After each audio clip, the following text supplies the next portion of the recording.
Hello friends, welcome back to GK Prince Academy. हम लोग discuss कर रहे थे उत्तर प्रदेश स्पेशल फैक्ट का, और इसमें अगर हम देखें तो लगभग 7 वीडियो आ चुका है। आज ये जो होगा ये 8वां पार्ट होगा, और इसमें हम देखेंगे उत्तर प्रदेश की प्रमुख योजनाएं। ठीक है, जितने भी योजनाएं चली हैं उनके बारे में जानेंगे कि उन योजनाओं का उद्देश्य क्या है, प्रमुख तथ्य क्या हैं, कब शुरुआत हुआ है उनका। ठीक है, ये सारे चीज़ें हम इसमें देखने वाले हैं। उत्तर प्रदेश से रिलेटेड जितने भी योजनाएं हैं सभी इसमें जो है समाहित किया गया है। तो इसके पहले जिन लोगों ने इसका अन्य पार्ट नहीं देखा है वो लोग चैनल पेज पर जाइए, आपको वहाँ से मिल जाएगा वीडियो, आप वहाँ से भी उसको देख सकते हैं। ठीक है, तो चलिए शुरुआत करते हैं। खासकर अगर देखा जाए तो वनडे एग्जाम में जहाँ भी यूपी स्पेशल पूछा जाता है, खासकर बीपीओ और जूनियर असिस्टेंट एजीटीएच वैकेंसी है, तो इन सभी में 20 क्वेश्चन आने हैं आपके यूपी स्पेशल से, तो उनके लिए बहुत इंपॉर्टेंट हो जाता है। ठीक है, तो स्टार्ट करते हैं। स्टार्ट करने से पहले अगर आप लोग चैनल पर नए हैं, अभी तक सब्सक्राइब नहीं किया तो चैनल को सब्सक्राइब करना मत भूलिएगा, साथ ही साथ वीडियो को भी लाइक कर दीजिएगा। सबसे पहली योजना हम देखेंगे पीएम कुसुम योजना। ठीक है, पीएम कुसुम योजना क्या है और इसका जो है उद्देश्य क्या रहा था स्टार्ट करने का, तो ये चीज़ें हम इसमें जानेंगे। तो देखिए, अगर हम बात करेंगे तो ये जो है 22 दिसंबर 2023 को मुख्यमंत्री के द्वारा अधिक से अधिक किसानों को लाभान्वित करने के लिए जो है इसको स्टार्ट किया गया था। और ये 2017-18 से लेकर 2022-23 तक का जो है इसमें 51,000 से अधिक किसानों को जो है इस योजना के तहत जो है सोलर पंप प्राप्त किया गया था या दिया गया था। तो ये सोलर पंप से रिलेटेड ये स्कीम है पीएम कुसुम योजना। इसका उद्देश्य रहा था मार्च 2026 तक 34,422 करोड़ रुपए की कुल वित्तीय सहायता के साथ लगभग 34,800 मेगावाट की सौर क्षमता को जोड़ना इसका मेन उद्देश्य है। ठीक है, 2023-24 में 30,000 और 2024-25 में 44,250 किसानों को सोलर पंप उपलब्ध करवाने का जो है इसमें लक्ष्य रखा गया है। तो आपको 2024-25 का याद रखना है, 44,250 किसानों को जो है इसमें सोलर पंप उपलब्ध कराया जाएगा। तो ये चीज़ें हो गई पीएम कुसुम योजना के तहत। दूसरी योजना इसमें हम देखेंगे तो हार्ड कुक्ड मील योजना है। ठीक है, हार्ड कुक्ड मील योजना जो है इसका शुभारंभ कब हुआ था, तो ये 24 नवंबर 2023 को शुरुआत किया गया था। प्रदेश में लंबे समय से बंद होने के बाद यह योजना दोबारा शुरुआत किया गया है। और इसमें प्रमुख तथ्यों की बात करें तो ये आंगनबाड़ी केंद्रों पर पंजीकृत 3 से लेकर 6 साल के बच्चों को गर्म पका हुआ भोजन उपलब्ध कराना इसका मेन उद्देश्य है। इसमें प्रति लाभार्थी प्रतिदिन 70 ग्राम खाद्यान्न उपलब्ध कराना है। और यह योजना का क्रियान्वयन जो है बाल विकास एवं पुष्टाहार, बेसिक शिक्षा और पंचायती राज, नगर विकास तथा खाद्य एवं रसद विभाग के समन्वय से जो है संचालित किया जा रहा है। तो आपको इसमें चीज़ें याद रखना है, ये पूरा जो पॉइंट है ये इम्पॉर्टेंट है, और इसी चीज़ों को आपको जो है इसके बारे में ध्यान में रखना है। ठीक है, चलिए अगली योजना है एक जिला एक खेल योजना, यानी कि ओडीओएस जिसको कहते हैं, ओडीओएस एक जिला एक योजना, एक जिला एक खेल योजना जो शुरुआत किया गया है। इसका उद्देश्य क्या रहा था, तो ये वर्ष 2022 में खेलों को बढ़ावा देने के लिए इस योजना की शुरुआत की गई है। एक जिला एक उत्पाद योजना जो शुरुआत किया गया था उसी की तर्ज पर जो है ये संचालित किया गया है। ओडीओएस योजना यानी कि एक जिला एक खेल योजना जो है इसमें शामिल करने के लिए 10 जिलों के खेलों में जो बदलाव किया गया है वो इम्पोर्टेंट हो जाता है। जैसे कि मथुरा जिला का जो पहले जूडो था, जूडो के स्थान पर अब कुश्ती खेल को जो है वहाँ पे इसके तहत कर दिया गया है। इसके अलावा बलिया, अंबेडकर नगर, कानपुर देहात, फतेहपुर में बैडमिंटन था, उसके स्थान पर एथलेटिक्स को जोड़ दिया जाएगा वहाँ पे। फिर आ जाता है श्रावस्ती जिले में बैडमिंटन के स्थान पर अब कबड्डी को जोड़ दिया गया है। झांसी, गोंडा, लखीमपुर खीरी में बैडमिंटन के स्थान पर हॉकी को रख दिया गया है। और बहराइच जिले में बैडमिंटन के स्थान पर फुटबॉल को रख दिया गया है। तो ये जो बदलाव हुआ है इस बदलाव को आप लोग को याद रखना है। ओडीओएस योजना के तहत खेल से संबंधित कुछ अन्य जिले हैं उनको देख लेते हैं। ठीक है, जैसे कि कुश्ती अगर हम बात करें तो किन किन जिलों के लिए रखा गया, तो उसमें वाराणसी आ जाता है आपका, गोरखपुर हो गया, चंदौली हो गया, बागपत है, आजमगढ़, देवरिया और महाराजगंज। इतने सारे जिलों में जो है कुश्ती खेल को जो है ओडीओएस के तहत इनके प्रमुख रूप से रखा गया है। एथलेटिक्स के क्षेत्र में अगर देखा जाए तो मैनपुरी, फिरोजाबाद, जौनपुर, भदोही, संभल, सीतापुर, कासगंज, उन्नाव, अयोध्या भी इसी में आ जाता है, कौशाम्बी, एटा, अमेठी, रामपुर, चित्रकूट, सिद्धार्थनगर, संत कबीरनगर, बस्ती, हमीरपुर, हापुड़, मेरठ, गाजीपुर, शामली, बलिया और मुजफ्फरनगर जिले आते हैं। हॉकी की बात करेंगे तो यहाँ पे प्रतापगढ़ हो जाता है, मऊ हो गया, ठीक है, बरेली हो गया, लखनऊ, उत्तर प्रदेश की राजधानी लखनऊ की बरेली, लखनऊ में क्या है, हॉकी को प्रमुख रूप से रखा गया। फिर रायबरेली हो गया, हरदोई, फर्रुखाबाद, मुरादाबाद, बलरामपुर, इटावा और गाजियाबाद आ जाते हैं, ठीक है। टेबल टेनिस के लिए आगरा और कानपुर को रखा गया है। बैडमिंटन के लिए अलीगढ़ और गौतम बुद्ध नगर को चुना गया है। वेट लिफ्टिंग के लिए मिर्जापुर और बिजनौर को चुना गया है, ठीक है। बॉक्सिंग के लिए बुलंदशहर और कुशीनगर को चुना गया है।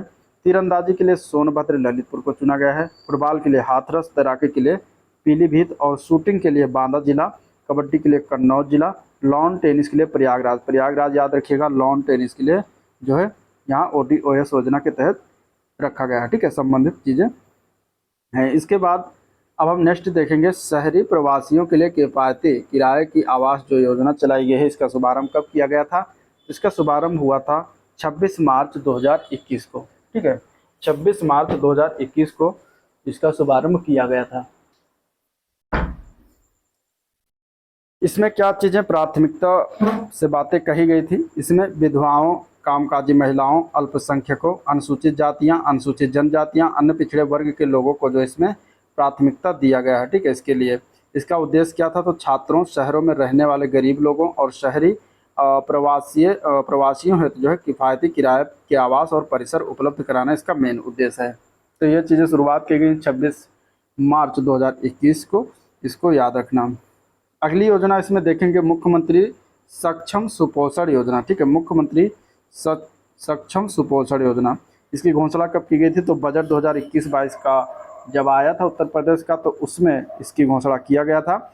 और इसकी आवश्यकता क्यों पड़ी? तो महिलाओं और बच्चों में कुपोषण की समस्या से निपटने के लिए जो है ये शुरुआत किया गया था, और ये 2021-22 से क्रियान्वयन है, ठीक है। मुख्य तथ्यों की बात करेंगे तो इसमें ड्राई राशन के साथ साथ आंगनबाड़ी केंद्रों पर पंजीकृत 6 माह से लेकर 5 साल तक के चिन्हित कुपोषित बच्चों तथा एनीमिया ग्रस्त 11 से 14 वर्ष की स्कूल न जाने वाली किशोरी बालिकाओं को अतिरिक्त पोषण प्रदान कराने की व्यवस्था इसमें किया गया है। तो ये इस मतलब बेसिकली कुपोषण से योजना जो है मतलब है चलाई गई है कुपोषण के लिए। तो यहाँ पे इसको आपको याद रखना, ठीक है। अगली योजना है मुख्यमंत्री शिक्षुता प्रोत्साहन योजना, ठीक है। मुख्यमंत्री शिक्षुता प्रोत्साहन योजना, इसकी अगर हम बात करेंगे तो मुख्यमंत्री शिक्षुता प्रोत्साहन योजना शुरुआत किया गया था 18 फरवरी 2020 को। ये उत्तर प्रदेश सरकार के द्वारा राज्य बजट 2020-21 में जो है इसकी घोषणा की गई थी, ठीक है। इसका उद्देश्य क्या है? तो प्रदेश के युवाओं को उद्योगों तथा MSME इकाइयों में ऑन जॉब प्रशिक्षण प्रदान कराते हुए उन्हें निश्चित अवधि के लिए जो है रोजगार से जोड़ना इसका मेन उद्देश्य है। इसकी आवश्यकता क्यों पड़ी? तो युवाओं को रोजगार और स्वरोजगार से जोड़ने के लिए जो है इसकी आवश्यकता पड़ी। इसमें प्रशिक्षण भत्ता दिया जाता है। कितना दिया जाता है ये आपको याद रखना है। युवाओं को उद्योगों में प्रशिक्षण के साथ साथ प्रति माह 2,500 रुपये की धनराशि इसमें दी जाती है। अब इसमें केंद्र का और राज्य का अनुपात क्या होता है? तो केंद्र इसमें 1,500 रुपये देता है और राज्य इसमें 1,000 रुपये देता है। तो ये आपके लिए बहुत इंपॉर्टेंट हो जाता है, इस तरीके से क्वेश्चन बनता है, ठीक है। तो ये आपको याद रखना है, ये आपको याद रखना है। चलिए अगली योजना की अगर हम बात करेंगे तो मुख्यमंत्री कृषक दुर्घटना कल्याण योजना आ जाता है। और ये कब से प्रभावी है? तो ये 14 सितंबर 2019 से प्रभावी है। इसका पहले नाम था मुख्यमंत्री कृषक दुर्घटना बीमा योजना, ठीक है। लेकिन अभी इसका नाम बदल के हो गया मुख्यमंत्री कृषक दुर्घटना कल्याण योजना। इसका शुभारंभ किया गया 21 जनवरी 2020 को, जो कि उत्तर प्रदेश सरकार के द्वारा किया गया। इसका संचालन जो होता है वो जिलाधिकारियों के माध्यम से होता है। इसकी आवश्यकता क्यों पड़ी? तो राज्य के कृषकों की दुर्घटनावश मृत्यु या फिर दिव्यांगता की स्थिति में इस योजना को प्रस्ताव को जो है मंजूरी प्रदान किया गया, ठीक है। ये जो योजना है ये 100% राज्य सरकार इसको वित्त पोषित करती है, ठीक है। इसमें पात्रता कौन कौन होगा? तो किसान और उसकी पत्नी, पुत्र पुत्री, पौत्र और पौत्री के साथ बटाईदार भी इसमें पात्र होगा। योजना के अंतर्गत 18 से लेकर 70 वर्ष तक की आयु के किसान इसमें पात्र होंगे। तो ये इंपॉर्टेंट हो जाता है, कभी कभी आयु भी पूछ लिया जाता है, ठीक है। तो याद रखिएगा। चलिए अगली योजना है मुख्यमंत्री पर्यटन संवर्धन योजना, ठीक है। मुख्यमंत्री पर्यटन संवर्धन योजना, यह योजना 21 जनवरी 2020 को उत्तर प्रदेश सरकार के द्वारा इस योजना के क्रियान्वयन के लिए प्रक्रिया निर्धारित करने से संबंधित प्रस्ताव को मंजूरी दिया गया। इसमें अगर हम बात करें तो पर्यटन केंद्र का जो है चयन किया गया और यह संबंधित विधायक एवं जिलाधिकारी की संस्तुति के अनुसार पर्यटन केंद्र का चयन किया जाता है। इस योजना की देखभाल स्थानीय निकाय ग्राम पंचायत अथवा प्रबंध समितियों के द्वारा गठन करके इसकी योजना की देखभाल की जाती है। इसमें विशेषताएं क्या क्या हैं, तो यहाँ पे उत्तर प्रदेश में स्थित महत्वपूर्ण जो धार्मिक, आध्यात्मिक, प्राचीन और सांस्कृतिक आदि जो स्थल हैं उनका सतत विकास एवं संवर्धन करना इसका मेन उद्देश्य है। प्रत्येक विधानसभा क्षेत्र में स्थित एक पर्यटन स्थल को विकसित करना इसका मुख्य उद्देश्य है। ठीक है, ये वित्तयन यानी कि वित्त की प्राप्ति कहाँ कहाँ से होती है, तो पर्यटन विभाग, विधायक निधि, CSR निधि से इसको जो है धनराशि प्राप्त किया जाता है। तो ये चीज़ें आप याद रखिएगा, ये इंपॉर्टेंट हो जाता है। ठीक है, चलिए अगली योजना Uttar Pradesh core network development परियोजना। ठीक है, Uttar Pradesh core network development परियोजना, इसका प्रस्ताव मतलब किया गया, प्रस्तावित किया गया 20 अगस्त 2019 को ये उत्तर प्रदेश सरकार के द्वारा, और ये योजना विश्व बैंक के ऋण से जो है प्रस्तावित है। तो वर्ल्ड बैंक की अगर बात करेंगे कौन सी योजना इसमें जो है संबंधित है या ऋण प्रदान किया गया कौन सी योजना को, तो वर्ल्ड बैंक के द्वारा, तो वो है Uttar Pradesh core network development योजना। इस तरीके से पूछा जा सकता है। योजना के रोड सेफ्टी जो घटक हैं इसके अंतर्गत परिवहन विभाग आता है, गृह पुलिस विभाग आता है और लोक निर्माण विभाग आता है। ठीक है, और इनके जो है कार्यों को मंजूरी यही प्रदान करते हैं इस योजना के अंतर्गत। कुल लागत 46.72 मिलियन अमेरिकी डॉलर इसकी कुल लागत है। तो योजना की कुल लागत इस तरीके से अगर देखा जाए, मतलब ये तो योजना के रोड सेफ्टी घटक का कुल लागत हो गया। अगर परियोजना की कुल लागत की बात करेंगे तो 570 मिलियन अमेरिकी डॉलर आ जाता है। ठीक है, जिसमें से 400 मिलियन अमेरिकी डॉलर जो है ये राशि विश्व बैंक से ऋण के रूप में प्राप्त होता है, और शेष जो व्यय है वो राज्य सरकार द्वारा वहन किया जाता है। कितना बच जाता है, तो वो बच जाता है 170 मिलियन डॉलर अमेरिकी डॉलर। तो ये इतना राज्य सरकार देती है या उसमें पूंजी व्यय करती है। ठीक है, तो ये चीज़ें याद रखिएगा। अगली योजना की तरफ चलेंगे तो वृद्धावस्था पेंशन योजना, इंपॉर्टेंट योजना है। यहाँ अगर हम वृद्धावस्था पेंशन योजना की बात करेंगे तो ये 11 जून 2019 को उत्तर प्रदेश सरकार के द्वारा ये प्रदत्त जो वृद्धावस्था पेंशन है उसकी राशि में वृद्धि की गई 2019 में। ठीक है, तो इसलिए ये इम्पॉर्टेंट हो जाता है। और इसकी पात्रता की अगर हम बात करें तो 60 से लेकर 79 वर्ष की आयु वाले जो वृद्ध जन लोग हैं वो इसके पात्र हैं। अब पेंशन राशि जो थी 400 रुपये थी, उससे बढ़ाकर अब 500 रुपये कर दिया गया है, जिसमें से 300 रुपये राज्य देता है और 200 रुपये जो है केंद्र देता है। तो ये अनुपात याद रखिएगा। इसका संचालन जो है राष्ट्रीय सामाजिक सहायता कार्यक्रम के अंतर्गत किया जाता है। इसमें 80 वर्ष या उससे अधिक जो आयु वर्ग के वृद्धजन हैं उनको 500 रुपये की धनराशि प्रति माह 100% केंद्र के पेंशन के रूप में जो है दिया जा रहा है। तो ये भी याद रखिएगा, अगर 80 प्लस हैं तो उन्हें 500 रुपये की जो धनराशि प्रति माह दी जाएगी वो 100% यानी 100% केंद्र देता है। ठीक है, चलिए अगली योजना की बात करेंगे तो अगली योजना है कन्या सुमंगला योजना। बहुत इंपॉर्टेंट क्वेश्चन है, बहुत इंपॉर्टेंट जो है योजना है कन्या सुमंगला योजना। इसका शुभारंभ किया गया 25 अक्टूबर 2019 को उत्तर प्रदेश के सरकार के द्वारा, कन्या सुमंगला योजना। ठीक है, 25 अक्टूबर 2019 को लागू कब हुआ, तो 1 अप्रैल 2019 से लागू हुआ था। 6 श्रेणियों में इसको लागू किया गया था। ठीक है, इसके बाद इसमें जो वित्तीय सहायता है वो जन्म से लेकर बेटी के स्नातक शिक्षा की पूरी होने तक 6 चरणों में 15,000 रुपये जो है प्रदेश सरकार के द्वारा देने का प्रावधान है। इसमें लाभार्थी की पारिवारिक जो वार्षिक अधिकतम आय सीमा है वो 3 लाख रुपए निर्धारित किया गया है। इससे अगर ऊपर की होगी तो उसे नहीं प्राप्त होगा, इससे नीचे होना जरूरी है। इसका संचालन महिला कल्याण विभाग के द्वारा किया जाता है, जो कि आपके एग्जाम पॉइंट ऑफ व्यू से इम्पोर्टेंट है। ठीक है, संचालन पूछा जा सकता है, तो ये आप याद रखिएगा। इसमें जो लाभ है वो परिवार के किसी भी परिवार के अधिकतम 2 बच्चियों को दिया जाएगा, और किसी महिला को यदि पहले प्रसव से बालिका व दूसरे प्रसव से जुड़वा बालिकाएं हो जाती हैं तो तीनों को लाभ जो है देने का प्रावधान रखा गया है। यदि किसी परिवार द्वारा अनाथ बालिका गोद ली गई है तो परिवार की जैविक संतान तथा विधिक रूप से गोद ली गई संतानों को शामिल करते हुए अधिकतम 2 बालिकाएं इसमें लाभान्वित होंगी। तो लाभ वाली चीज़ें भी याद रखिएगा, ये भी क्वेश्चन में बन सकता है। ठीक है, चलिए अगली योजना की बात करेंगे तो मुख्यमंत्री किसान एवं सर्वहित बीमा योजना, और इसके प्रमुख तथ्य की बात करेंगे। चलिए, तो यहाँ पे अगर हम बात करें तो पात्र परिवारों के सदस्यों की दुर्घटना पर नज़दीकी चिकित्सालय में 25,000 रुपये तक का जो प्राथमिक इलाज कराने की सुविधा जो है इसमें प्रदान किया जाता है, और ये प्रतिपूर्ति बीमा कंपनी के द्वारा किया जाता है। इसमें BPL परिवार भी योजना के पात्र होते हैं। आय प्रमाण पत्र देने की इसमें आवश्यकता नहीं होती। ठीक है, ये the new India Insurance company इसको जो है संचालित करती है। नेशनल इंडिया इंश्योरेंस कंपनी के तहत भी आता है, मतलब इसमें संबंधित बीमा कंपनियां हैं, ये कंपनियां जो इसके तहत आती हैं। United India Insurance Company Limited और the Oriental Insurance Company Limited ये जो है 4 कंपनियां हैं जिसके तहत ये 25,000 रुपये का प्राथमिक इलाज कराने के लिए फ्री दिया जाता है। ठीक है। मुख्यमंत्री किसान एवं सर्वहित बीमा योजना के तहत प्रमुख शामिल जो घटनाएं हैं, मतलब किस किस के माध्यम से अगर घटनाएं आपको होंगी तो आपको ये रुपए प्रदान किए जाएंगे। तो उसमें पहली घटना आ जाती है रोड, रेल या वायुयान से दुर्घटना। ठीक है। किसी भी टकराव अथवा गिरने के कारण जो चोट आ जाए उसमें भी दिया जाएगा। गैस रिसाव, बिच्छू, नेवला, कुत्ता आदि के काटने से जब मर जाता है तो उसको दिया जाता है। भूकंप, आकाशीय बिजली आदि से जो दुर्घटना होती है उसमें दिया जाता है। गैस सिलेंडर फटने के कारण जब विस्फोट हो जाए तो उसको दिया जाएगा। जंगली जानवरों के आक्रमण से दिया जाएगा। जलना, डूबना, बाढ़ में बह जाते हैं तो उनको दिया जाएगा। किसी भी प्रकार से हाथ पैर अगर कट जा रहा है तो उनको भी दिया जाएगा। और विषाक्तता यानी कि जहर खाने से अगर मौत हो जा रही है तो उनको भी प्रदान किया जाएगा। तो ये इस योजना के प्रमुख तत्व हो गए। चलिए अगली योजना की तरफ बढ़ते हैं। ठीक है। अगली योजना की बात करेंगे। अगली योजना है मुख्यमंत्री समग्र ग्राम विकास योजना। बहुत इंपॉर्टेंट योजना है, इससे क्वेश्चन बन सकता है। इसका शुभारंभ किया गया 24 जनवरी 2018 को उत्तर प्रदेश दिवस के अवसर पर। ठीक है। उत्तर प्रदेश दिवस जो है 24 जनवरी को ही मनाया जाता है और यह 2018 में शुभारंभ किया गया था उत्तर प्रदेश दिवस। उसी के उपलक्ष्य में उसी दिन यह मुख्यमंत्री समग्र ग्राम विकास योजना भी शुभारंभ किया गया।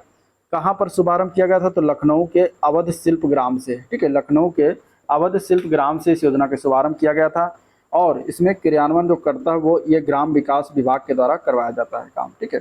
इसकी विशेषताएं क्या है? तो सीमावर्ती क्षेत्रों, अंतर्राष्ट्रीय हो या फिर अंतर्राज्यीय हो, इन पर स्थित जो उपेक्षित ग्राम हैं उनका सर्वांगीण विकास करना इसका मेन उद्देश्य है।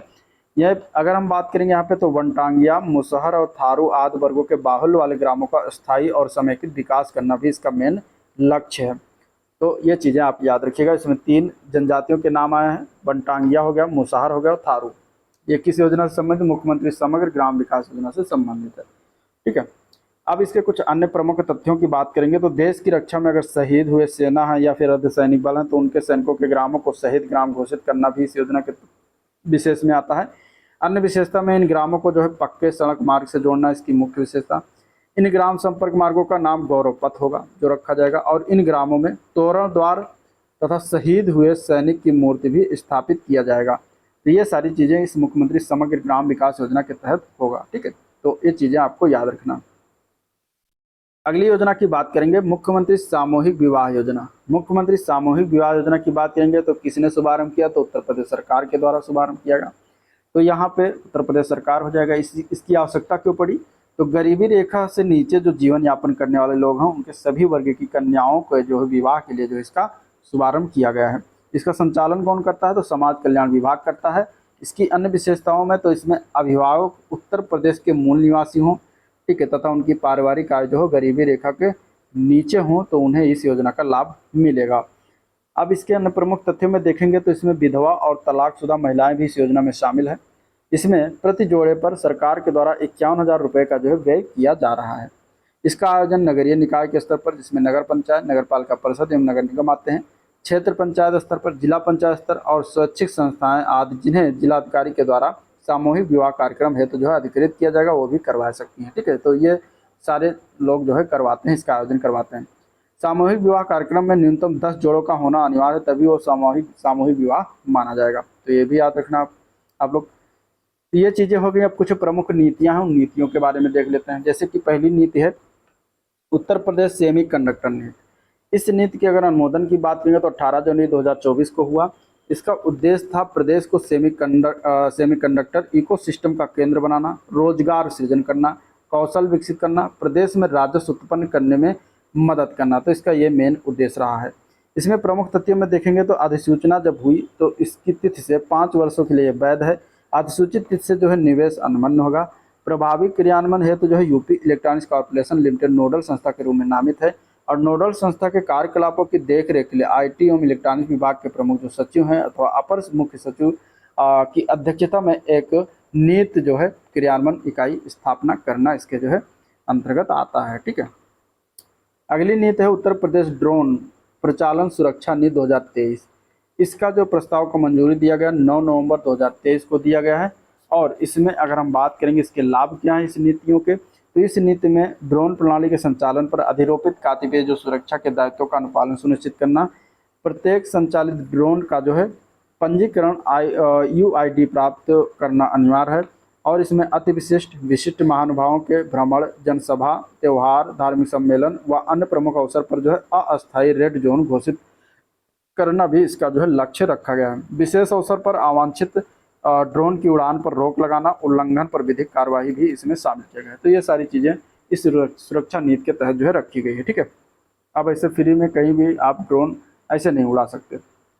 अगली नीति बहुत इंपॉर्टेंट नीति है, उत्तर प्रदेश फिल्म नीति 2023, जिसकी मंजूरी फरवरी 2023 में हुआ। ठीक है, तो ये याद रखिएगा, इसका उद्देश्य यह है कि शूटिंग स्थलों का सुनियोजित विकास, फिल्म सिटी की स्थापना करते हुए राज्य को फिल्म निर्माण हेतु जो है महत्वपूर्ण केंद्र के रूप में विकसित करना इसका मेन उद्देश्य है इस नीति का। तो ये याद रखिएगा। इसके प्रमुख अन्य तथ्यों में देखेंगे तो इसके तहत उत्तर प्रदेश फिल्म बंधु का गठन एवं उत्तर प्रदेश फिल्म विकास परिषद की स्थापना करना है।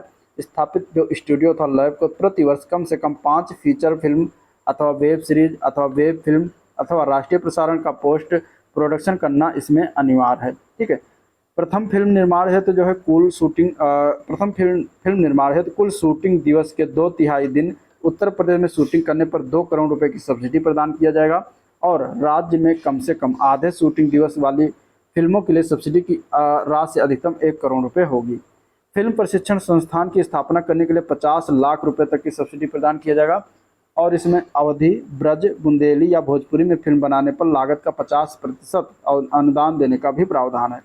हिंदी, अंग्रेजी तथा देश की अन्य भाषाओं में बनी फिल्मों के लिए सब्सिडी फिल्म निर्माण लागत का जो है 25% होगा और वेब सीरीज की शूटिंग पर प्रति एपिसोड 10 लाख या 1 करोड़ रुपए तक की सब्सिडी प्रदान की जाएगी। वेब फिल्म में 5 मुख्य कलाकार उत्तर प्रदेश के होने पर अधिकतम 25 लाख रुपए अथवा पारिश्रमिक के रूप में दी जाने वाली जो धनराशि है जो भी कम हो अतिरिक्त अनुदान के रूप में प्रदान किया जाएगा। तो ये सारे प्रमुख तत्व हैं उत्तर प्रदेश से फिल्म जो नीति आई है 2023 के तहत। तो ये आपके एग्जाम पॉइंट ऑफ व्यू से इम्पॉर्टेंट है, आपको इसको जानना आवश्यक है। ठीक है, चलिए अगली नीति है उत्तर प्रदेश निर्यात नीति, यानी बेचने वाला जो 2020-25 ये नीति आई है। तो ये कब स्वीकृति हुई? तो 25 नवंबर 2020 को उत्तर प्रदेश मंत्रिमंडल के द्वारा इसकी स्वीकृति हुई। इसका क्रियान्वयन जो है उत्तर प्रदेश निर्यात प्रोत्साहन ब्यूरो के द्वारा ये संपादित किया जाता है। इसमें पशु क्रय विक्रय हेतु जो है ई-हाट पोर्टल का विकास किया जाना इसका मेन विशेषता है।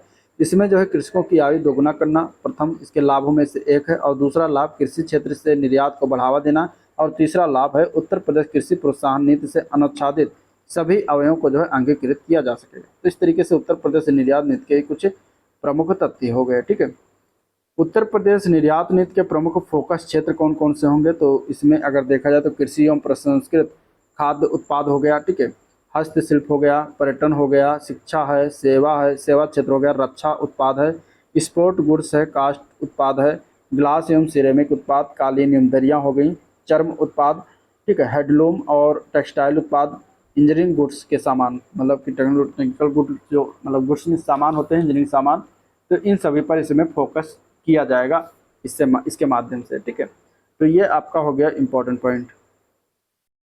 इसके बाद उत्तर प्रदेश निर्यात नीति जो 2020-25 है, इसके उद्देश्यों की प्राप्ति के लिए प्रमुख जो क्रियान्वयन रणनीति बनाई गई कौन कौन सी है?